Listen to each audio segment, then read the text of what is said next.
வணக்கம் and welcome to Meenu's Kitchen. இன்னைக்கு நம்ம கிச்சன்ல கிருஷ்ண ஜெயந்தி ஸ்பெஷல் சீடைகள் எப்படி பண்றதுன்னு பார்க்க போறோம். கூடவே நான் டிப்ஸும் ஷேர் பண்ணிருக்கேன். சோ வாங்க எப்படி பண்றதுன்னு பார்க்கலாம்.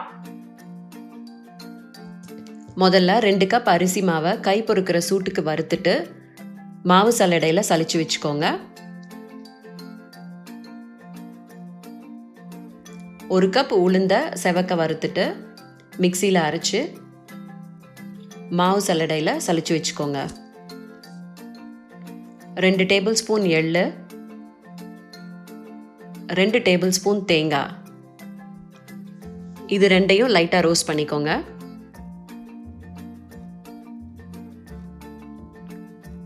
இப்போ வெள்ளைச்சீடைக்கு 1 கப் அரிசி மாவு, 1 டேபிள் ஸ்பூன் உளுத்த மாவு, கொஞ்சம் ஏலக்காய் பொடி, 1 டேபிள் ஸ்பூன் தேங்காய், 1 டேபிள் ஸ்பூன் எள்ளு, இதெல்லாம் மிக்ஸ் பண்ணிவிட்டு பேனில் 3/4 கப் வெல்லம், அதுக்கு 1/2 கப் தண்ணி விட்டு வெல்லம் நல்லா கொதிக்க ஆரம்பித்ததும் ஃபில்டர் பண்ணி கொஞ்சம் கொஞ்சமாக இந்த மாவில் சேர்த்து மிக்ஸ் பண்ணிக்கோங்க. 1 டேபிள் ஸ்பூன் நெய் விட்டு நல்லா மாவை சேர்த்து பிசைஞ்சிட்டு கையில் கொஞ்சம் நெய் தடவி சின்ன சின்ன சீடைகளாக உருட்டி போட்டுக்கோங்க. எண்ணெய் சூடேறினதும் லோ ஃப்ளேமில் சீடைகளை பொரிச்சு எடுத்துக்கோங்க.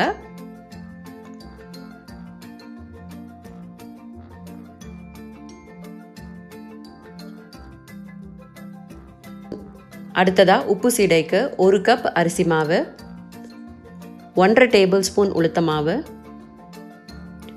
1 டேபிள் ஸ்பூன் எள்ளு, கொஞ்சம் கருவேப்பிலை, தேவைக்கேற்ற உப்பு, பெருங்காயம், 2 tablespoon melted butter add பண்ணி கொஞ்சம் கொஞ்சமாக தண்ணி சேர்த்து சப்பாத்தி மாவு மாதிரி பிசைஞ்சுக்கோங்க.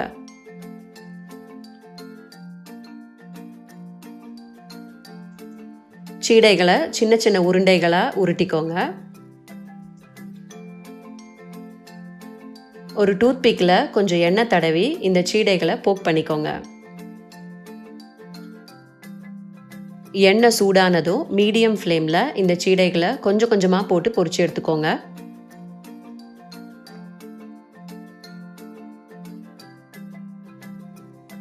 சுவையான கிருஷ்ண ஜெயந்தி சீடைகள் ரெடி.